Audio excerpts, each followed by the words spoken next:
أعوذ بالله من الشيطان الرجيم بسم الله الرحمن الرحيم إن الحمد لله والصلاة والسلام على رسول الله وعلى آله وصحبه وسلم تسليما كثيرا أما بعد رب اشرح لي صدري ويسر لي أمري واحلل عقدة من لساني يفقهوا قولي السلام عليكم ورحمة الله وبركاته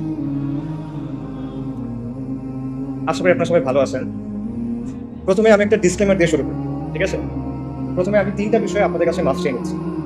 প্রথম বিষয়টা হলো আমি অভ্যস্ত না, আই প্রেফার রাইটিং। লেখার অনেক সুবিধা আছে, আপনি এডিট করতে পারেন, রিভাইজ করতে পারেন, মুছে ফেলতে পারেন, রাইট? কিন্তু বলার সময় এগুলো করার সুযোগ নেই। অ্যান্ড আমার আসলে বলার যেহেতু অভ্যাস নাই, তাই আমি আসলে খুব সুন্দর করে গুছাই বলতে পারবো, এটা আমার কাছে মনে হচ্ছে। এটা হলো এক নম্বর বিষয়। দুই নম্বর বিষয় হলো আমাকে বাসা থেকে বলে দিছে যে সুন্দর বাংলা ভাষায় কথা বলতে, কিন্তু বাসার অনেক কথার মতো এই কথাটাও সম্ভবত আমি রাখতে পারতেছি না, কারণ প্রমিত বাংলা ভাষা যেটা পড়েছি খেয়েছি এটা বলতেও আমি অভ্যস্ত না। আমি যেটা অনেক চেষ্টা করি হয়তো বা কিছু বলতে পারবো, বাট এটা খুব ডিফিকাল্ট হয়ে যাবে। সো আপনাদের কষ্ট করে এটা একটু শুনতে হবে। এই দুটো বিষয় বলতেছি এই জন্য, কারণ আলহামদুলিল্লাহ আজকে যারা বক্তব্য দিচ্ছেন তারা সবাই খুব সুন্দর করে কথা বলেন, সবাই সুবক্তা, খুব গুছায় কথা বলেন। তো আপনারা যদি ওনাদের বক্তব্যের মতো বক্তব্য আমার কাছে এক্সপেক্ট করেন তাহলে আসলে হবে না। আমার বক্তব্যটা আপনাদের একটু কষ্ট করে শুনতে হবে, একটু অগোছালো বক্তব্য হবে, ভাঙাচোরা বক্তব্য। এটা হলো দুইটা বিষয়। তিন নম্বর বিষয়টা হলো আজকে কিছু বক্তব্যে কিছু কথা আসতে পারে যেগুলো কঠিন লাগবে কারো কাছে। তো এগুলো কারো বিরুদ্ধে যাওয়ার জন্য না বা কারো সমালোচনা করার জন্য না, এগুলো বলার একমাত্র কারণ হলো আমি ট্রুলি মনে করি যে আমাদের বর্তমানের জন্য এবং আমাদের ভবিষ্যতের জন্য, এই কমের জন্য এবং এই জমিনের জন্য এই কথাগুলো বলা দরকার। সো এই তিনটা হলো ডিসক্লেইমার, ঠিক আছে? ডিসক্লেইমার শেষ, এখন আমি মূল কথায় যাচ্ছি। আচ্ছা, আমরা একটা ঐতিহাসিক সময় পার করতেছি। গত 40 দিনে এমন অনেক ঘটনা ঘটে গেছে যেটা আসলে কয়েক দশকে ঘটে না। একটা ব্রুটাল ব্লাডি প্রসেসের মধ্যে দিয়ে আমরা কিছু অর্জন পাইছি। খুনি হাসিনা, দিল্লির পাপেট হাসিনা, সে পালাইছে এবং তার যে সৈন্য সামন্ত আছে তারা গা ঢাকা দিচ্ছে। এবং এই পুরো প্রসেসটা এখনো আমরা আসলে বুঝে উঠতে পারছি কিনা আমি আসলে শিওর না। In a way we are still trying to make sense of it. এবং আমার ধারণা আমরা এখানে যারা আছি বেশিরভাগই এরকম কোনো এক্সপিরিয়েন্সের মধ্যে দিয়ে এর আগে যাই না। এবং আমরা নিজেদের মধ্যে অনেক কিছু ডিসকাস করতেছি, অনেক কথাবার্তা বুঝতেছি, যার উদ্দেশ্য হলো two make sense of the situation, যে আসলে কি হইলো এবং এটা কোথায় যাচ্ছে, রাইট? সো এই জায়গাটাতে দুটা কোয়েশ্চেন দিয়ে আমি আলোচনাটা শুরু করতে চাই। ফার্স্ট কোয়েশ্চেন হলো, আমরা অনেক কথাবার্তা শুনতেছি যে গণঅভ্যুত্থান, বিপ্লব, প্রতি বিপ্লব, সংস্কার, অনেকে বলতেছে আমরা স্বাধীন হয়েছি, এটা দ্বিতীয় স্বাধীনতা, অনেকে বলছে বিজয় আসছে। আমার কোয়েশ্চেনটা এখানে, প্রথম কোয়েশ্চেন হলো 15 জুলাই থেকে 5ই আগস্ট পর্যন্ত যে জিনিসটা হইল এটা কি বিপ্লব ছিল কিনা, নাকি এটা অন্য কিছু ছিল? এটা একটা প্রশ্ন। সেকেন্ড যে প্রশ্নটা সেটা হলো আমরা কি এখন স্বাধীন কিনা এবং এটাকে বিজয় কিনা? তো এই দুটা কোয়েশ্চেন গুরুত্বপূর্ণ কেন? এটা গুরুত্বপূর্ণ কারণ এগুলোর অ্যান্সারের উপর ডিপেন্ড করবে আপনি বর্তমানকে কিভাবে বুঝতেছেন, এবং এটার উপর ডিপেন্ড করবে আপনি ভবিষ্যতের ব্যাপারে কিভাবে চিন্তা করবেন। তো এই প্রশ্নগুলোর কিছু অ্যান্সার নিশ্চয়ই আপনারা সবাই ভাবছেন যে আমাদের ভাইরা বলছেন বিপ্লব হয়ে গেছে। তো আমি আমার মতো করে আমার কিছু চিন্তা আপনার সাথে শেয়ার করি। প্রথম প্রশ্ন হলো এটা বিপ্লব ছিল কিনা। এই প্রশ্নের অ্যান্সার দেওয়ার আগে তিনটা জিনিসের পার্থক্য আমাদের বুঝতে হবে। একটা হলো বিপ্লব, একটা হলো সংস্কার, একটা হলো ক্ষমতার পালাবদল বা ক্ষমতা পরিবর্তন। বিপ্লব হলো একটা সমাজ এবং একটা শাসন ব্যবস্থার মৌলিক পরিবর্তন, আমূল পরিবর্তন, এটা হলো বিপ্লব। সংস্কার হলো এর লিমিটেড। সংস্কারের ক্ষেত্রে একটা বিরাজমান কাঠামো থাকে, বিদ্যমান কাঠামো থাকে, সেটার মধ্যে কিছু পরিবর্তন হয়, কিছু মেরামতি হয়, কিছু পুনর্গঠন হয়, এটা হলো সংস্কার। আর ক্ষমতার পালাবদল এটা আপনারা সবাই বোঝেন, একজন গেল আরেকজন আসবে, দ্যাটস ইট। আচ্ছা, তাও আমি বোঝানোর জন্য একটা এক্সাম্পল দিই। মনে করেন রাষ্ট্র ক্ষমতা হলো একটা চেয়ারের মতো বা একটা সিংহাসনের মতো। এই সিংহাসনের উপরে শাসক বসে থাকে। এখন আপনি এসে শাসককে এখান থেকে নামায় ফেললেন, ধাক্কা দিয়ে টেনে যেভাবে ইচ্ছা নামায় ফেললেন, এটা কি? এটা হলো সরকার পতন। আপনি তারপর চেয়ারে বসে গেলেন, এটা কি? ক্ষমতা দখল। চেয়ারে বসার পর আপনি চেয়ারটা রেনোভেট করলেন, নতুন করে বার্নিশ করলেন, নতুন করে রং করলেন, কোনো জায়গায় ছিঁড়ে গেছিল সেলাই করলেন, কোনো জায়গায় ঘুণ পোকা ছিল আপনি ওটা চেঞ্জ করলেন, এটা হলো সংস্কার। কিন্তু বিপ্লব কি? বিপ্লব হলো আপনি চেয়ারটা ডিসম্যান্টেল করবেন, আপনি ওটা ভাঙবেন, নতুন করে তৈরি করবেন, এবং নতুন চেয়ারটা আগেরটার মতো হবে না, ডিফারেন্ট হবে। এবং প্রবলেম ওটা চেয়ার নাও হতে পারে, ওটা একটা টুল হতে পারে, দিবান হতে পারে, এটা হলো বিপ্লব। কাজেই এই জায়গা থেকে যদি আমরা চিন্তা করি তাহলে আমি আবার প্রশ্নটা করি, জুলাইয়ের আন্দোলন কি বিপ্লব ছিল কিনা? জুলাইয়ের আন্দোলন বিপ্লব ছিল না। আপনারা চিন্তা করে দেখেন এখানে কি হয়েছে। এখানে শুধুমাত্র একটা কাজে সাফল্য আসছে, সরকার পতন, হাসিনার পতন হয়েছে, কিন্তু ক্ষমতা দখলটাও কিন্তু হয় নাই। যারা বিপ্লবের নেতৃত্ব দিছে তারা কিন্তু ক্ষমতা দখল করে নাই, বরং একটা মিক্সড ধরনের পাওয়ার শেয়ারিং হচ্ছে, এটা আমরা সবাই দেখতেছি, রাইট? আচ্ছা, সংস্কারের ক্ষেত্রে আমরা এখন বলতে পারতেছি না আসলে সংস্কার কতটুকু হবে, it still remains to be seen. Probably সংস্কার হবে কিছু, নো ডাউট, বাট ডেফিনেটলি এখানে আসলে বিপ্লব হয় নাই। তাহলে এখন প্রশ্ন হলো, কেন এটা বিপ্লব হইল না? এতগুলো মানুষের কোরবানি, এত মানুষ অন্ধ হয়ে গেল, এত মানুষ পঙ্গু হয়ে গেল, এত কষ্ট, তাও এটা কেন বিপ্লব হয় নাই? এটার অ্যান্সারটা আসলে সহজ, কারণ এখানে কোনো বৈপ্লবিক আদর্শ ছিল না, এখানে কোনো বৈপ্লবিক পরিকল্পনা ছিল না, এখানে এরকম কোনো মতাদর্শ প্রতিষ্ঠার জন্য, কোনো আদর্শ বা আকীদা প্রতিষ্ঠার জন্য এই আন্দোলন হয় নাই। এখানে কোনো ম্যানিফেস্টো ছিল না, কোনো কিতাব ছিল না। ইনফ্যাক্ট মানুষ এখানে কোনো নেতার পিছনেও নামে নাই। ইনফ্যাক্ট এই পুরো আন্দোলনটার মজার বিষয় হলো যে মানুষ এখানে আসলে কোনো কিছুর ফরে নামে নাই, তারা এখানে নামছে বিরুদ্ধে। কিসের বিরুদ্ধে? মানুষ এখানে নামছে গণহত্যার বিরুদ্ধে, জুলুমের বিরুদ্ধে। মানুষ এখানে নামছে আবু সাইদের উপর যে গুলি চালানো হয়েছে সেটার বিরুদ্ধে। মানুষ নামছে মুগ্ধ, আসহাবুল ইয়ামিন, ফাইয়াজদের উপর পাখির মতো গুলি করার বিরুদ্ধে। মানুষ নামছে আওয়ামী মিথ্যাচারের বিরুদ্ধে, এই যে লাশের চেয়ে মেট্রো রেল বেশি দামি, এই বয়ানের বিরুদ্ধে মানুষ নামছে, আওয়ামী মিথ্যাচারের বিরুদ্ধে মানুষ নামছে, আওয়ামী জাহেলিয়াতের বিরুদ্ধে মানুষ নামছে, এবং শেখ হাসিনার বিরুদ্ধে মানুষ নামছে। কিন্তু মানুষ কোনো বৈপ্লবিক আদর্শের জন্য নামেন। পুরো প্রসেসটা একবার চিন্তা করে দেখেন। কোটা সংস্কার এটা কিন্তু একটা জনমানুষের ইস্যু না। মানুষের কিন্তু সমর্থন দিয়েছে অবভিয়াসলি, বাট এটার জন্য মানুষ রাস্তায় নামতো, রাইট? কিন্তু মানুষ শেষ পর্যন্ত নামলো কেন? কারণ হাসিনার লাগাম ছাড়া বক্তব্য, তার একটার পর একটা ব্লান্ডার, তার ব্রুটাল রিপ্রেশন, এসবের কারণে শেষ পর্যন্ত মানুষ চিন্তা করলো যে এবার একটা এসপার হইতে হবে, শি মাস্ট গো। এভাবে আসলে একটা দেশ চলতে পারে না। এই কারণে মানুষ নামছে, এবং বেসিক্যালি শেখ হাসিনা পুরো দেশের মানুষকে তার বিরুদ্ধে আসলে ঐক্যবদ্ধ করছে। এটা ছিল এই বিপ্লবের গ্লু, মানে সরি, এই মুভমেন্টের গ্লু। এটা ছিল এই মুভমেন্টের গ্লু, কোনো আদর্শ না। এটা ছিল হাসিনার বিরুদ্ধে একটা গণবিস্ফোরণ, একটা পপুলার আপরাইজিং বেসিক্যালি, যদি সহজভাবে আমি বলি। মানুষের দীর্ঘদিনের জমে থাকা যে ক্ষোভ, রাগ, এই জুলুম মানুষ সহ্য করতে পারতেছে না, এবং মানুষের মনে হচ্ছে যে এইভাবে আসলে আমরা থাকতে পারবো না। এই কারণে মানুষ রাস্তায় নেমে আসে। এবং আমি এই কথাটা লিখছি এবং এটা বারবার বলি, এবং এটা আসলেই বিশ্বাস করি যে এই আন্দোলনের মূল উস্কানিদাতা শেখ হাসিনা, এটার প্রধান সমন্বয়ক শেখ হাসিনা, এটার প্রধান স্থপতি শেখ হাসিনা, এটার প্রধান ইঞ্জিন বা চালিকা শক্তি শেখ হাসিনা। শেখ হাসিনা ছাড়া এই আন্দোলন কখনো সরকার পতনের দিকে যায় না।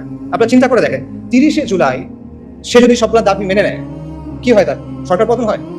হয় না সরকার পতন। তাদের ফেরত যেতে হইতো তখন, সব দাবি মেনে নিচ্ছে, এখন তুমি কি করবে? তার ফেরত যেতে হবে। হয়তোবা তারা কয়েক মাস পর নতুন কোনো আন্দোলনে আসতে পারতো, সেটা ডিফারেন্ট কথা, কিন্তু আন্দোলন ওখানে শেষ হয়ে যায়। কিন্তু শেখ হাসিনা কি করবে?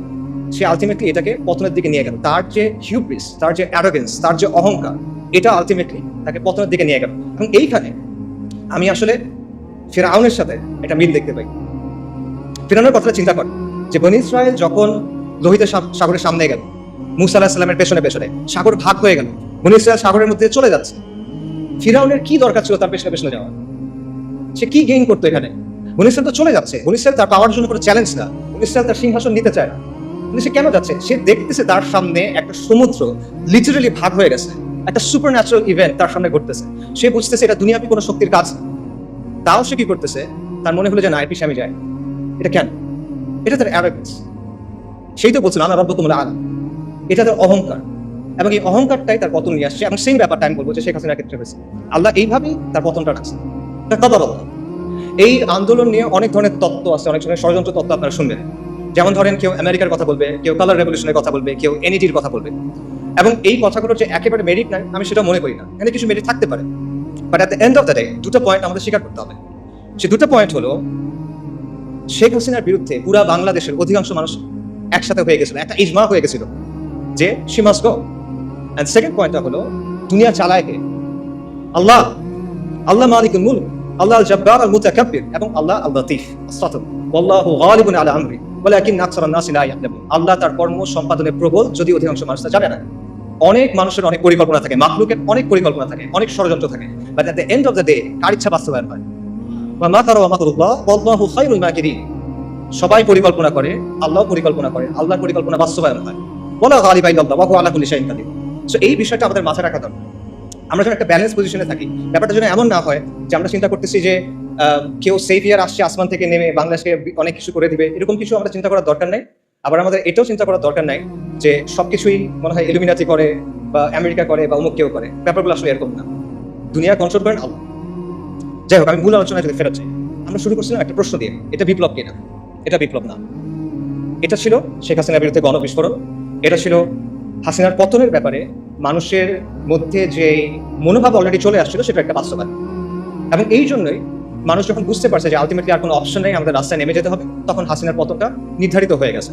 এটা হয়তো একদিন পরে হয়েছে, এক সপ্তাহ পরে হয়েছে, এটা 1 বছর পরে হইতে পারতো, বাট প্রসেসটা শুরু হয়ে গেছিল। এবং একই কারণে এখন আমরা অনেক ধরনের কথা শুনতেছি যে সাহি সেকুলারিজম আসতে হবে, সাহি লিবারাল ডেমোক্রেসি আসতে হবে। এই ব্যাপারগুলো আসলে আসবে না। কেন আসবে না? কারণ মানুষ এগুলোর ব্যাপারে কেয়ার করে না, মানুষ এগুলো আসলে বোঝেও না, যারা বোঝে তারা চায়ও না। এগুলো হলো 72 সংবিধানের মতো একটা বিষয়, যেটা আপনি মানুষের গায়ের উপর রেখে চালাই দিচ্ছেন। But at the end of the day the people don't care about this things. So ultimately অনেক কথাবার্তা আমরা শুনবো, নয় রাজনৈতিক বন্দোবস্ত, তারপর সেকুলারিজম, ভালো সেকুলারিজম, লিবারাল ডেমোক্রেসি, বাট এগুলো আসলে আসবে না। কিছু সংস্কার হয়তো আসতে পারে, কিছু সংস্কার আসতে পারে। প্রবাবলি আমরা হয়তো দেখতে পাবো যে কেউ 2 টার্মের বেশি প্রধানমন্ত্রী হবে না, এরকম কিছু হতে পারে। প্রধানমন্ত্রীর অফিস এবং প্রেসিডেন্টের অফিস একটা পাওয়ার ব্যালেন্স হয়তো আসতে পারে, এটা হতে পারে, সমস্যা নেই। বাট অনেক গ্রাউন্ড ব্রেকিং কোনো চেঞ্জ আসবে এটা মনে করার কারণ আমি দেখি না। এটা হলো ফার্স্ট কোয়েশ্চেনের অ্যান্সার। সেকেন্ড কোয়েশ্চেন যেটা, সেটা হলো এটা কি বিজয় কিনা, এটা কি স্বাধীনতা কিনা? এই প্রশ্নের অ্যান্সারটা আসলে অলরেডি স্পষ্ট হয়ে যাওয়া উচিত।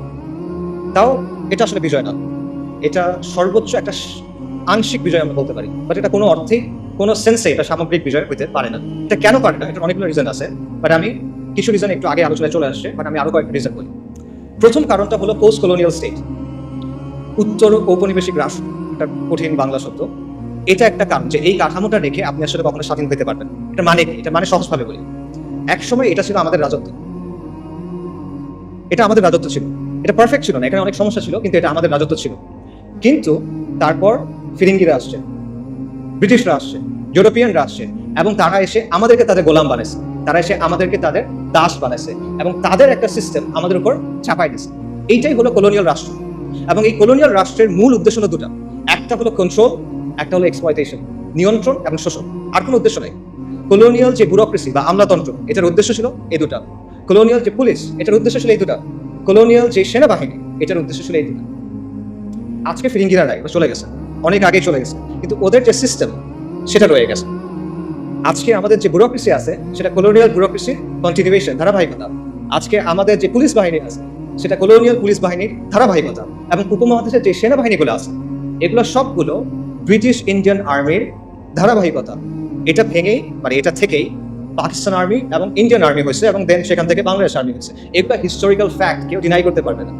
সো যেই কাঠামোটা তৈরি হয়েছিল নিয়ন্ত্রণের জন্য এবং কন্ট্রোল করার জন্য, সেই কাঠামোটাকে রেখে দিয়ে আপনি আসলে কিভাবে স্বাধীন হবে, কিভাবে বিজয়ী হবে, এটা পসিবল না।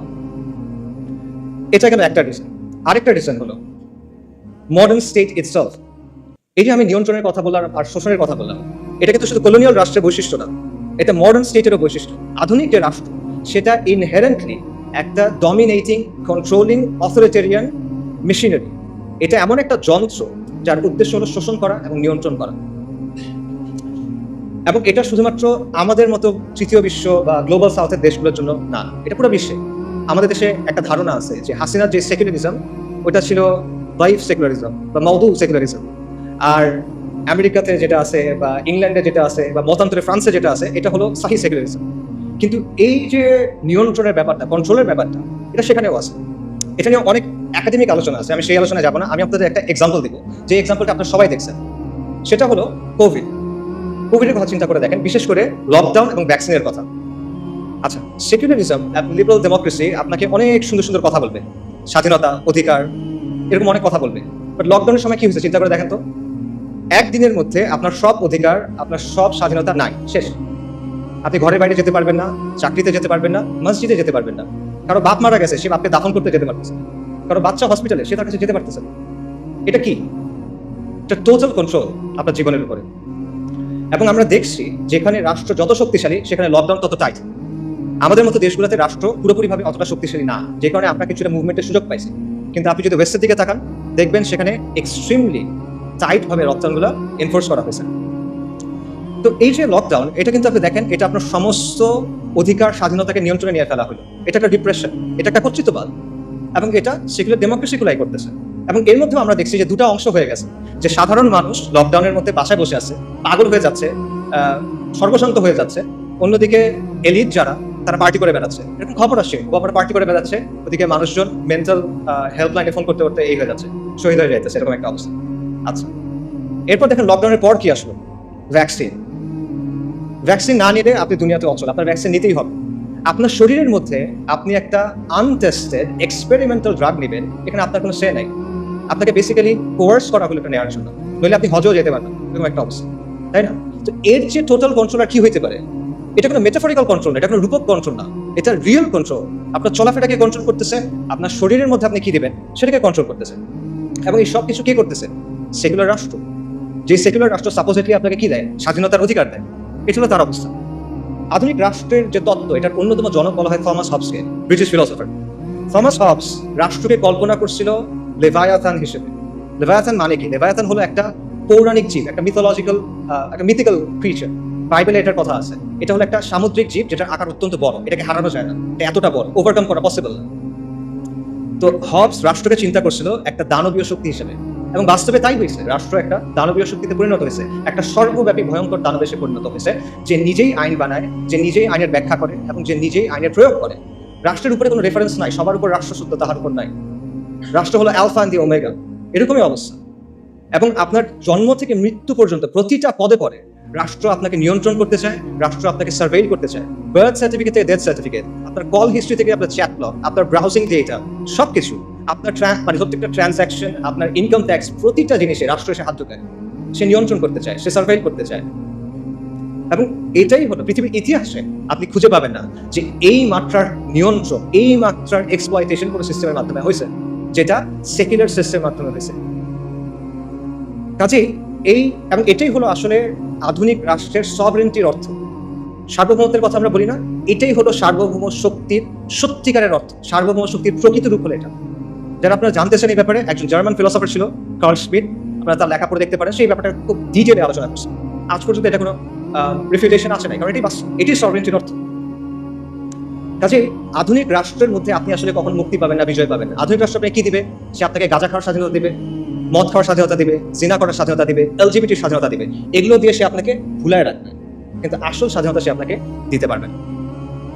মজার ব্যাপার হলো, আজকে আমাদের এখানে যারা অনেক বৈপ্লবিক কথাবার্তা বলতেছে, তাদের দাওয়াতের মধ্যে আসলে বৈপ্লবিক কিছু নাই। তারা বেসিক্যালি ওয়েস্ট থেকে ধার করা কিছু টার্মিনোলজি এবং কিছু ধারণা প্রচার করতেছে, এবং এমন সব টার্মিনোলজি এবং ধারণা যেগুলো ওয়েস্টে অলরেডি অবসলিট হয়ে গেছে, তামাদি হয়ে গেছে।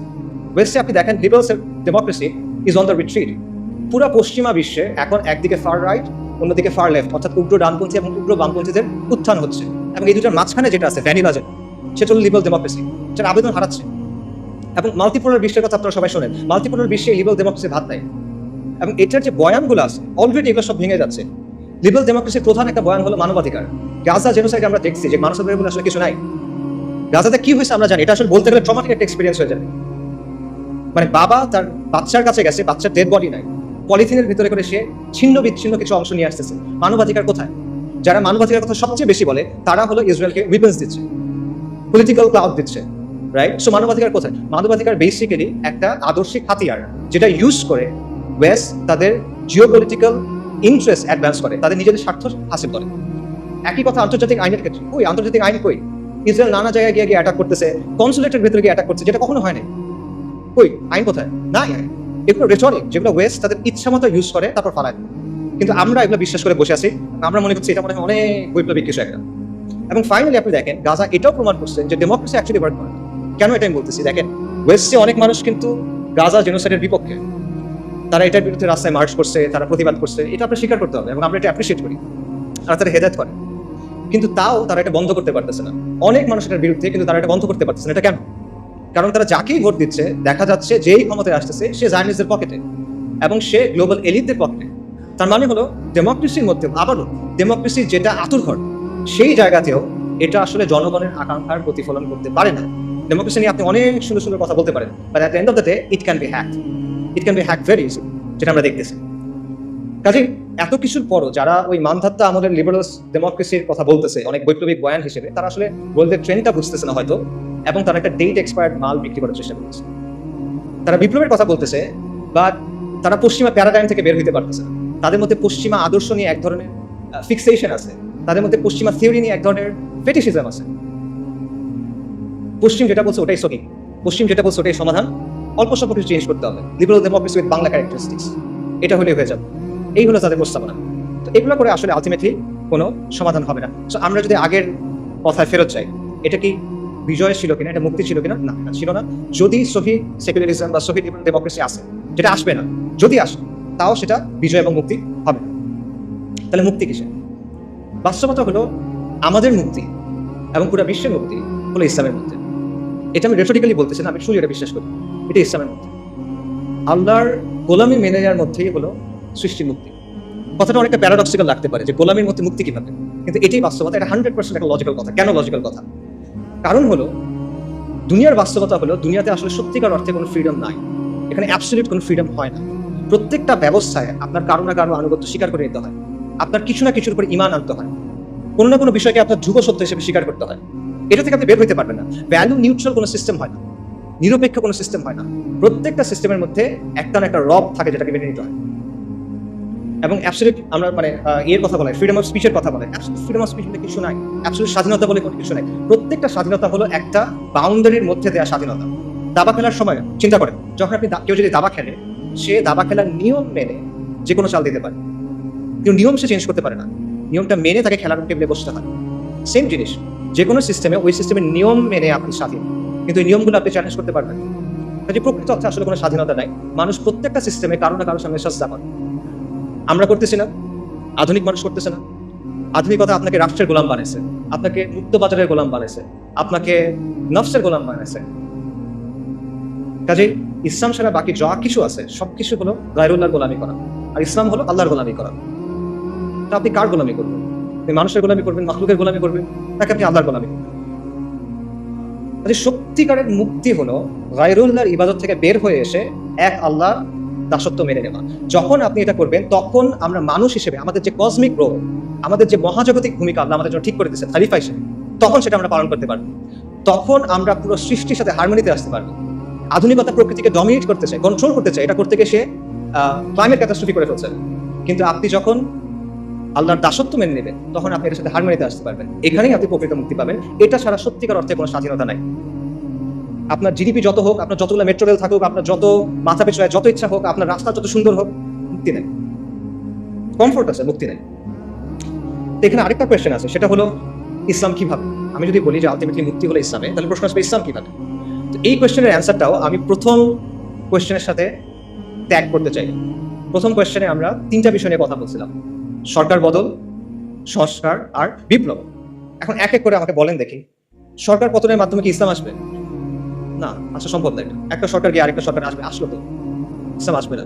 আচ্ছা আমাকে বলেন, সংস্কারের মধ্য দিয়ে আসবে কিনা, মধ্য দিয়ে আসবে কিনা? সংস্কারের মধ্যে এটা সম্ভব না, কারণ আপনি যে সিস্টেমটার মধ্যে আছেন সেটা হলো একটা সেকুলার লিবারাল, একটা সেকুলার ব্যবস্থা। এই ব্যবস্থাটা মৌলিকভাবে ইসলামের সাথে সাংঘর্ষিক। এখন আপনি কিভাবে সংস্কার করে করে এটাকে ইসলামে নিয়ে যাবেন? পসিবল না। আমি আপনাকে একটা এক্সাম্পল দিই। সংস্কারের সবচেয়ে বহুল ব্যবহৃত পদ্ধতি কি? ডেমোক্রেসি। ডেমোক্রেসি হলো ইনহেরেন্টলি একটা রিফর্মিস্ট অ্যাপ্রোচ, একটা রিফর্মিস্ট মেথড। ডেমোক্রেসিতে কি করা হয়? একটা ব্যবস্থার মধ্যে মৌলিক বিষয়গুলোর ব্যাপারে আমরা একমত, এর মধ্যে আমরা কিছু পরিবর্তন আনতে চাই, কিছু বিষয়ে মতপার্থক্য আছে, এগুলো আমরা সলভ করতে চাই। এই জায়গায় ডেমোক্রেসি কাজ করে, এবং ডেমোক্রেসি কাজ করে ইনক্রিমেন্টাল বা গ্র্যাজুয়াল চেঞ্জের মাধ্যমে। এখন আপনি আমাকে বলেন, আপনি কিভাবে অ্যাকচুয়ালি এই প্রসেসে সেকুলার রাষ্ট্র থেকে ইসলামী ব্যবস্থায় যাবেন? আমি আপনাদের বাংলাদেশের এক্সাম্পল দিই। বাংলাদেশে যে ইসলামী দলগুলো আছে যারা ডেমোক্রেটিক পদ্ধতিতে অংশগ্রহণ করছে, তাদের সবার ভোট যদি আপনি মেলান কোনো একটা নির্বাচনে, 30টার মতো আসন তারা পায় নাই, লেস দেন 30, 300টার মধ্যে লেস দেন 30, লেস দেন 10%। ওকে, আচ্ছা, তার মানে তারা যে এককভাবে ক্ষমতা যাবে এটা আসলে ফিজিবল না। বাট তর্কের ক্ষেত্রে আমি ধরলাম এটা হইল। মনে করেন বাংলাদেশের কোনো একটা ইসলামী দল অথবা সবগুলো ইসলামী দলের কোনো একটা জোট, তার 160টা আসন পেয়ে গেল, ক্ষমতায় গেল। আলহামদুলিল্লাহ, অনেকে বলে ফেলবে ঠিক আছে গেল, তারপর কি হবে? তারপর কিভাবে ইসলাম আনবেন? আপনি সংবিধান পরিবর্তন করে করে আনবেন? পসিবল না। কি পরিবর্তন করবেন? আপনার সংবিধান আপহেল্ড করতে হবে। এটা শপথ নিয়ে আপনি গেছেন। আপনি যদি বলেন যে ঠিক আছে, সংবিধানের মধ্যে আপনি লিখে দিলেন যে কোরআন সুন্নাহ বিরোধী কোনো আইন করা হবে না, তাহলে হয়ে গেল শরিয়া কায়েম? না, হবে না। এর চেয়ে অনেক সুন্দর সুন্দর কথা পাকিস্তানের সংবিধানে আছে, চমৎকার চমৎকার সব কথাবার্তা আছে, but at the end of the day ওটা স্টিল একটা সেকুলার রাষ্ট্র। কাজে সংস্কারের মাধ্যমে আপনি জিনিসটা করতে পারবেন না। এবং দেখেন, এই যে আমরা যে আলোচনাগুলো শুনতেছি বিপ্লব, গণ অভ্যুত্থান নিয়ে, ওখানে কিন্তু এই কথাগুলো আসতেছে যে গণ অভ্যুত্থানের বৈধতা আপনি সংবিধান থেকে পাবেন না, গণ অভ্যুত্থান করতে হলে সংবিধানের বাইরে গিয়ে করতে হবে। কথাগুলো আসতেছে না? নতুন গঠন করতে হলেও পুরনো সংবিধান দিয়ে হবে না। তো আপনি যদি এতটুকু কাজ সংবিধানের মধ্যে না করতে পারেন, আপনি সেকুলারিজম থেকে ইসলামী ব্যবস্থায় যাবেন, সেটা আপনি কেমনি সংবিধানের মধ্যে দিয়ে করবেন বা কেমনি এই প্রসেসের মধ্যে করবেন? এটা আনরিয়ালিস্টিক, ইট ইজ পসিবল না, ইম্পসিবল। এখানে আরো অনেকগুলো বিষয় আসলে আছে, অত কথা বললাম না, সময় হয়ে যাচ্ছে। দুটো পয়েন্ট বলি। আপনি দেখেন মিশরে, আলজেরিয়াতে ইসলামিস্টরা ক্ষমতায় আসছে, কিন্তু ডিপ স্টেট তাদের বিরুদ্ধে কু করছে, তাদেরকে সরাই দিচ্ছে।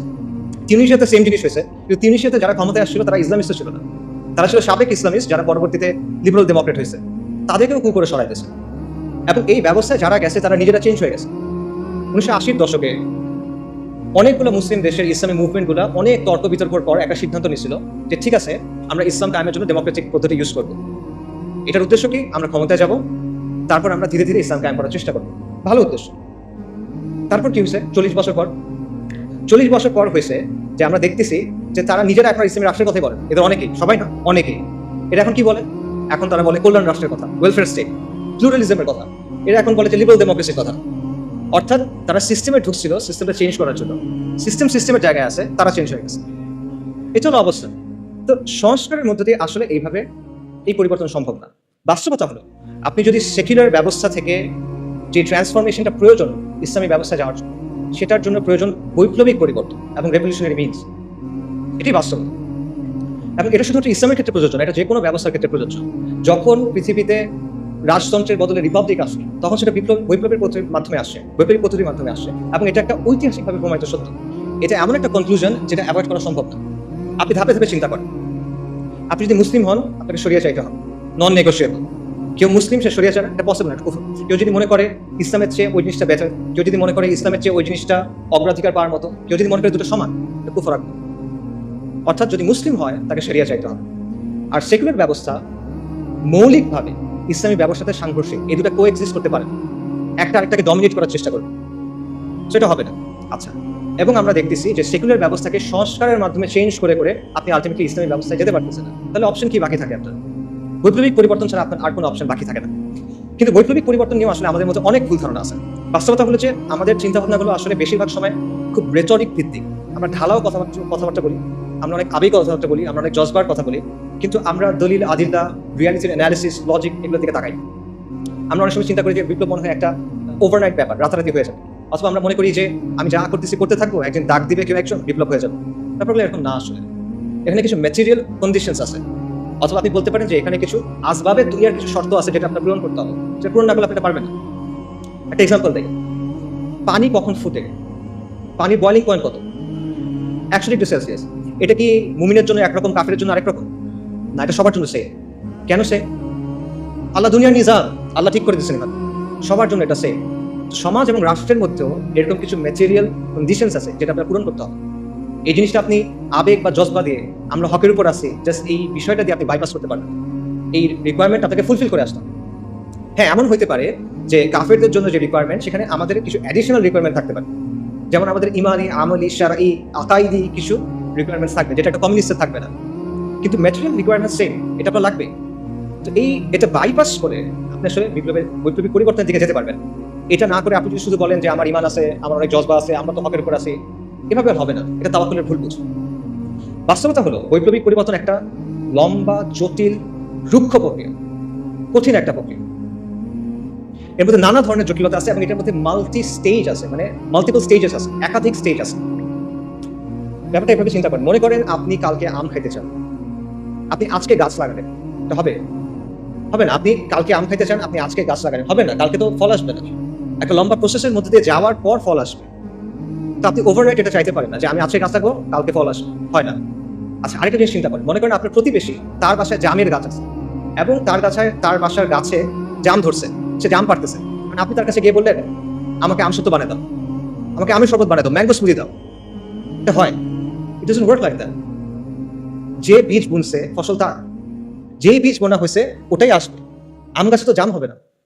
একটা সেকুলার আন্দোলন হয়েছে, সেকুলারদের নেতৃত্বে একটা আন্দোলন হয়েছে, অথবা একটা ইস্যু ভিত্তিক আন্দোলন হয়েছে, আন্দোলন শেষ হয়ে গেছে। এখন আপনি তার কাছে গিয়ে বললেন যে আমাকে খিলাফা দাও, শরিয়া দাও। It doesn't work like that. সে কেন আপনাকে দিবে? আপনি কে? তার কষ্টের পরিশ্রম সে আপনাকে কেন দেবে? আর সে যদি দেয়, ধরেন সে দিল, সে যেটা দিবে ওটাকে ওই জিনিস যেটা আপনি চাচ্ছেন না, সেটা জাম, আপনি আম চাচ্ছেন, রাইট? সেটা আসলে হয় না। সো এই বিষয়গুলো আমাদের বোঝা দরকার। তাহলে করণীয় আসলে কি? আমি এখানে আবার এক্সাম্পলে ফেরত যাই। একজন ভালো কৃষক কি করে? একজন ভালো কৃষক প্রথমে জমিটাকে তৈরি করে, আগাছাগুলো দূর করে, লাঙল দেয়, তারপর সে বীজ বুনে, তারপর সে আস্তে আস্তে এটাকে বড় করে, সার দেয়, পানি দেয়, কীটনাশক দেয়, তারপরে ফল আসবে কিনা এটা নিশ্চিত থাকে। নানা কারণে ফল না আসতে পারে, পোকায় খেয়ে ফেলতে পারে, মরক ধরতে পারে, অনেক কিছু হতে পারে। এখানে একটা মানে একাধিক স্টেজ আছে। এই রেভলিউশনারি চেঞ্জের ক্ষেত্রে এই ব্যাপারটা আছে, এখানে একাধিক স্টেজ আছে। এবং এর মধ্যে প্রথম স্টেজ যেটা লাঙল দেওয়ার যে স্টেজ, সেটা হলো একটা প্রজন্ম তৈরি করা, সমাজের মধ্যে শরিয়ার পিপাসা তৈরি করা, সমাজের কাছে এটাকে একটা ভায়াবল অপশন হিসেবে নিয়ে আসা। এবং এটা 2-5 বছরের কাজ না, এটা একটা ডেকেড লং প্রজেক্ট, এটা আপনি বাইপাস করতে পারবেন না। এবং এটা কিন্তু একটা স্টেজ, এরপরে আরো স্টেজ আছে। আপনি লাঙল দিচ্ছেন শুধু, এরপর বীজ বুনতে হবে, গাছটা আস্তে আস্তে বড় করতে হবে, সার দিতে হবে, এটসেট্রা এটসেট্রা। তো এটা একটা মাল্টি স্টেজ প্রসেস এবং এটা লং টার্ম প্রসেস। এই বিষয়টা আমাদের বোঝা দরকার। এটা রাতারাতি অর্জন করার কিছু না। এবং কেবল জজবা দিয়ে, কেউ রেটরিক দিয়ে, জেনেরিক কিছু কথা বলে, গরম গরম স্লোগান দিয়ে বা ভক্তি দিয়ে আমি অমুককে অনুসরণ করি, উনি বলছেন তারা এটা ঠিক, এভাবে জিনিসটা হবে না। দুনিয়া এভাবে চলে না। তো এই ধরনের পরিবর্তন নিয়ে আসলে আরো অনেক কথা বলার সুযোগ আছে, বাট ওইদিকে আর না যাই, সময় সুযোগ নাই। আমি যেটা বলবো সেটা হলো যে আপনি সংস্কারের পথ বেছে নেবেন না বৈপ্লবিক পরিবর্তনের পথ, এটা আপনার ডিসিশন, এটা আমি আপনাকে বলে দিব। আমি শুধু আপনাকে এইটুকু বলবো যে ডিসিশনটা ভেবে চিন্তে নেন, বুঝে শুনে নেন, এবং সৎ হন নিজের সাথে এবং অন্যের সাথেও সৎ। ধরেন কেউ মনে করলো যে আসলে সংস্কারের পদ্ধতি নিতে হবে, কারণ বাংলাদেশের যে জিওপলিটিক্যাল লোকেশন, আমাদের সমাজের যে অবস্থা, আমাদের প্রতিবেশী দেশ, এরকম অনেকগুলো বিষয় আছে যার কারণে এখানে আসলে বৈপ্লবিক পরিবর্তন সম্ভব না। এটা করতে গেলে লাভের চেয়ে ক্ষতি বেশি হবে। তাই আমি যেটা করবো, আমি অল্প স্বল্প ভালোর জন্য চেষ্টা করবো, সংস্কারের কিছু চেষ্টা করবো। আমার উদ্দেশ্য হবে মুসলিমদের স্বার্থ সংরক্ষণ করা, আমার উদ্দেশ্য হবে আমার মারুফ নাহি আনিল মুনকার। ঠিক আছে, এটা একটা ভায়াবল পজিশন হয়তো হইতে পারে। আপনি এই পজিশন যদি নেন, তাহলে আপনার দায়িত্ব হলো নিজের কাছে স্বীকার করা এবং মানুষের কাছে বলা যে এটা আমার পদ্ধতি, এই পদ্ধতি ইসলাম আসবে না, এটা আপনার বলতে হবে। আপনি সংস্কারের পদ্ধতি নেবেন কিন্তু আপনি বলবেন যে আমি বিপ্লব করতেছি, এটা হলে হবে। আপনি এমন কোনো প্রতিশ্রুতি দিবেন না যেটা আপনি ডেলিভার করতে পারবেন না। Don't promise something that you can deliver, right? এটা ধোঁকাবাজি, পিওর ধোঁকাবাজি। এই জিনিসটা করে না। আপনি বলেন যে না আমি পারবো, আমি এতটুকু জানি ভাই, আমি এতটুকু বলছি, আই ক্যান রেসপেক্ট দ্যাট, কিন্তু যেটা নাই ওটা বলে লাভ নেই। একইভাবে আপনি যদি বৈপ্লবিক পথ নেন, তাহলে রেটরিক্যাল আলাপ, ভক্তির আলাপ, এই জিনিসপত্রগুলো সেরে দিয়ে আপনি প্র্যাকটিক্যাল রিয়েলিস্টিক আলাপে আসেন। আপনি ম্যাটেরিয়াল কন্ডিশনগুলো নিয়ে চিন্তা করেন, ঠিক আছে? এবং এইসব চিন্তা বাদ দেন যে মনে করেন হঠাৎ কোনো একটা ঘটনা ঘটবে, হঠাৎ ডাক আসবে আর আমরা সবাই রাস্তায় নেমে যাবো, ইনকিলাব ইনকিলাব, ইন্তিফাদা ইন্তিফাদা। না, এটা লম্বা প্রসেস, যেটা আগে বলতেছি। কাজে মোট কথা হলো যে সংস্কার বা বিপ্লব আপনি যেই পথে নেন, it's your choice, no problem. বা বুঝে শুনে নেন, নিজের অবস্থানের ব্যাপারে সৎ হন, ধোঁকাবাজি করেন না, মানুষের সাথে না, নিজের সাথে না, তরুণদের সাথে না। এটা অনেক বড় একটা দায়। এই দায় নিয়ে আপনি আলোচনায় দাঁড়াতে চান না আসলে। আচ্ছা, একটা কথা দিয়ে শেষ করি, সেটা হলো যেটাই আপনি পছন্দ করেন, সংস্কার অথবা বিপ্লব, দুটা ক্ষেত্রে আপনার আসলে একটা কাজ করতে হবে। যদি আপনি চান আগামীর বাংলাদেশে ইসলাম শক্তিশালী হোক, তাহলে আপনি যে তরিকায় নেন আপনার একটা কাজ করতেই হবে, এটা না করলে হবে না। সেই কাজটা কি? এটাও একটা প্রশ্ন দিয়ে বলি। আমাদের সমাজের সেন্ট্রাল কনফ্লিক্ট, আমাদের সমাজের প্রধান দ্বন্দ্ব কি? প্রধান দ্বন্দ্ব কি আমি বোঝাই। মনে করেন রাসূলুল্লাহ সাল্লাল্লাহু আলাইহি ওয়াসাল্লাম যখন নবুয়ত পাইলেন, তখন পৃথিবীতে কিন্তু অনেক ঘটনা ঘটতেছিল। রোমান আর পার্সিয়ানদের মধ্যে যুদ্ধ চলতেছিল, ব্যাপক যুদ্ধ, অনেক বছর ধরে। আরবে বিভিন্ন রাজাদের মধ্যে যুদ্ধ চলতেছিল। জাজিরাতে কুরাইশদের বিভিন্ন গোত্রের মধ্যে রেষারেষি চলতেছিল, আমরা জানি, বনু উমাইয়া, বনু হাশিম, নানা কাহিনী। আফ্রিকাতে অনেক সাম্রাজ্য ছিল, তাদের মধ্যে যুদ্ধ চলতেছিল। এইসবের মাঝখানে আপনি যদি ওই সময় একটা পেপার পাইতেন, মনে করেন ওইখানে আসলে রাসূলুল্লাহ সাল্লাল্লাহু আলাইহি ওয়াসাল্লামের নিউজটা যখন নবুয়ত পাইছেন, এটা কোথায় আসতো? মনে করেন 8 নাম্বার পেজে ছোট একটা ইঞ্চি করে একটা খবর আসতো, তাই না? কিছু না আসলে মনে করতো মানুষ। But at the end of the day এটাই ছিল মূল ঘটনা। যদি আমরা পৃথিবীর একটা হিস্ট্রি দেখি, রাসূলুল্লাহ সাল্লাল্লাহু আলাইহি ওয়াসাল্লাম হলেন বা আম্বিয়া কেরাম হলেন মূল ক্যারেক্টার, এবং তাদের সাথে যেগুলো ঘটতেছে এগুলো হলো মূল স্টোরি লাইন, বাকি সবকিছু হলো সাইড ক্যারেক্টার, সাইড কোয়েস্ট, পার্শ্ব চরিত্র, রাইট? তার মানে ওই সময় পৃথিবীতে মূল কনফ্লিক্ট কোনটা ছিল? ঈমান বনাম শিরক, তাওহীদ বনাম শিরক, ঈমান বনাম কুফর, দ্যাটস ইট। সিমিলারলি আপনার চিন্তা করতে হবে যে আমাদের সমাজে মূল কনফ্লিক্ট কোনটা। কারণ আপনি যখন মূল কনফ্লিক্টে ফোকাস করবেন, তখন আপনি একটা সমাজকে একটা পরিণতির দিকে নিতে পারবেন, বলতে পারবেন। তা আমাদের সমাজে সেন্ট্রাল কনফ্লিক্ট কোনটা? আমরা অনেক কথাবার্তা বলি। আগে বলা হয়তো আওয়ামী লীগ বনাম বিএনপি, ভারত বনাম আমেরিকা, বা ভারত বনাম চায়না, শাহবাগ বনাম অ্যান্টাই শাহবাগ, ফ্যাসিজম বনাম অ্যান্টাই ফ্যাসিজম, অনেক কথা বলা হয়। But at the end of the day এগুলো কোনোটাই আমাদের সমাজের সেন্ট্রাল কনফ্লিক্ট না। এগুলো যদি সলভ হয়ে যায়, তাও আপনি বিজয় পাচ্ছেন না, মুক্তি পাচ্ছেন না, যেটার কথা আমরা বললাম। মনে করেন প্রো ইন্ডিয়া গভর্নমেন্ট চলে গিয়ে একটা প্রো আমেরিকান গভর্নমেন্ট আসলো, সমাধান হয়েছে? মনে করেন ফ্যাসিস্ট গভর্নমেন্ট চলে গিয়ে একটা অ্যান্টি ফ্যাসিস্ট গভর্নমেন্ট আসবে, সমাধান হয়েছে? মনে করেন কালকে থেকে শাহবাগ নাই বাংলাদেশে, সমাধান হবে? পাকিস্তানে তো শাহবাগ নাই, পাকিস্তানে তো শান্তি নিকেতনই এই সেকুলাররা নাই, কিন্তু সেখানে তো লিবারেল সেকুলার এই সমাজটা নিয়ন্ত্রণ করে। বাংলাদেশের আগে পাকিস্তানে ট্রান্সজেন্ডার আইন পাস হয়ে গেছে, কিভাবে? সেখানে তো শাহবাগই নাই। সো শাহবাগই ব্যানিশ করে দেন, আপনার সমস্যার সমাধান হচ্ছে না। সমাধান হলো মূল কনফ্লিক্টের জায়গাটা, এবং মূল কনফ্লিক্টটা হলো ইসলাম বনাম সেকুলারিজমের দ্বন্দ্ব, আল্লাহর আইন বনাম গায়রুল্লাহর আইনের দ্বন্দ্ব, আল্লাহর শরিয়া বনাম মানুষের শরিয়ার দ্বন্দ্ব, ইসলাম বনাম মানুষের বানানো তন্ত্র মন্ত্রের দ্বন্দ্ব। এটাই হলো মূল কনফ্লিক্ট। আল্লাহ আযza ওয়া জাল্লা কোরআনে কি বলছেন? সব আম্বিয়া কিরামকে কোন দাওয়াত দিয়ে পাঠানো হয়েছে, নবী রাসূলকে কোন দাওয়াত দিয়ে পাঠানো হয়েছে? আল্লাহ বলছে ওয়ালাকাদ বা'আসনা ফি কুল্লি উম্মাতির রাসূলান আন ইবুদুল্লাহা ওয়াসতাইনুত তাগুত। আমি প্রত্যেক উম্মার কাছে রাসূল প্রেরণ করছি এই মর্মে যে তোমরা আল্লাহর ইবাদত করো, তাগুতকে বর্জন করো। কুফর বিত তাগুত ওয়া ঈমান বিল্লাহ। এখন আপনি আমাকে বলেন, যদি আপনি আল্লাহর উপর বিশ্বাস আনেন তাহলে আপনি আল্লাহর আইনকে বাদ দিতে পারবেন? পসিবল? পসিবল না। আপনি যদি আল্লাহর উপর বিশ্বাস আনেন আপনি গায়রুল্লাহর আইন মেনে দিতে পারবেন? পসিবল না। তাহলে আপনি যদি ঈমান বিল্লাহ এবং কুফর বিত তাগুত চান, তাহলে অবশ্যই আপনাকে মানতে হবে যে ইসলাম এবং সেকুলারিজমের মধ্যে একটা প্রচন্ড দ্বন্দ্ব আছে, এবং এটাই আসলে সবচেয়ে বড় দ্বন্দ্ব। আপনাকে কেউ বাধ্য করতেছে না আজকে যে তুমি গিয়ে লাত মানাত উজ্জার সামনে গিয়ে সিজদা করো, কেউ আপনাকে বলতেছে না যে তুমি হুবলের সামনে গিয়ে একটা জিনিস কোরবানি করো, কেউ বলবে না। কিন্তু সে কি বলবে? আল্লাহর আইন ছাড়ো, গায়রুল্লাহর আইন ধরো, সেটা আপনাকে বলবে। সো এইটাই হলো সেন্ট্রাল কনফ্লিক্ট, এবং এই বিষয়টাকে আমাদের দাওয়ার মূল ভিত্তি বানাইতে হবে, এবং আমাদেরকে এটা সমাজের মূল প্রশ্নে পরিণত করতে হবে, যেটা আমরা পারি নাই। এখানে আমরা স্পেকটাকুলারলি ফেল করছি। বাংলাদেশের সাধারণ মানুষ যখন তার ভবিষ্যৎ নিয়ে চিন্তা করে, সে কি বলে? দেখেন সে কিসের কথা বলে? সে বলে ডেমোক্রেসির কথা, সে ভোটের কথা বলে, সে অর্থনীতির কথা বলে, কিন্তু সে কিন্তু শরিয়ার কথা বলে না। এটা সেকুলারদের সাফল্য যে তারা তাদের স্লোগান, তাদের চিন্তাগুলো মানুষের কাছে পৌঁছে দিতে পারছে, এবং আমাদের ব্যর্থতা যে এত ইম্পর্টেন্ট একটা বিষয় আমরা মানুষের কাছে পৌঁছে দিতে পারি নাই। কাজে যদি আমরা ইসলামের বিজয় চাই, তাহলে অথবা আমরা ইসলামকে শক্তিশালী করতে চাই, আবারও বলতেছি, আপনি সংস্কার চান অথবা আপনি বিপ্লব চান, এই কাজটা আপনার করতেই হবে। ইসলাম এবং সেকুলারিজমের মধ্যে যে দ্বন্দ্ব, এটাকে আপনার সমাজের সেন্ট্রাল কনফ্লিক্টে পরিণত করতে হবে। বাকি সবকিছু সেকেন্ডারি। হ্যাঁ, অবশ্যই ব্যক্তি পর্যায়ে আপনি দাওয়া করবেন ঈমান, আমল, আকীদা, অফকোর্স এটা বাদ যাবে না। বাট যখন আপনি সামষ্টিক পর্যায়ে যাবেন, সমাজের কথা বলবেন, তখন এটা আপনার দাওয়ার মূল কেন্দ্র হতে হবে। পাশাপাশি আরেকটা জিনিস আপনাকে করতে হবে, সেটা হলো মানুষের জীবনের সাথে যে জড়িত যে বিষয়গুলো আছে, যেগুলো নিয়ে মানুষ কনসার্ন, সেগুলো নিয়ে আপনার কথা বলতে হবে, এবং সেটা বলতে হবে ইসলামের জায়গা থেকে। এবং এটাও নবী রাসূলের দাওয়ার সুন্নাত। নবী রাসূলগণ তাওহীদের দাওয়াত দিয়েছেন, অবশ্যই সত্য। একই সাথে তারা কিন্তু সমাজের জুলুম এবং অনাচারের বিরুদ্ধে কথা বলছেন। ফিরআউন বনী ইসরাইলকে বন্দী করে রাখছিল, তাদের উপর জুলুম করতেছিল। আল্লাহ যখন মূসা আলাইহিস সালামকে ফিরআউনের কাছে পাঠালেন, মূসা আলাইহিস সালাম গিয়ে কি বললেন? আল্লাহর ইবাদত করো, আল্লাহর উপর ঈমান আনো, বনী ইসরাইলের উপর জুলুম করা বন্ধ করো, বনী ইসরাইলকে ছেড়ে দাও। লূত আলাইহিস সালাম তার কওমকে কি বললেন? যে তোমরা এই বিকৃত কাজ ছেড়ে দাও। তারা কিন্তু ঈমান আনে নাই তখন, তাও তিনি এটা বলতেছেন। শুআয়ব আলাইহিস সালাম মাদিয়ানবাসীকে কি বলছেন? যে তোমরা আল্লাহর উপর ঈমান আনো এবং ওজনে কম দিও না, পরিমাপে কম দিও না। কারণ ওটা ছিল ওই সমাজের সবচেয়ে বড় সমস্যা।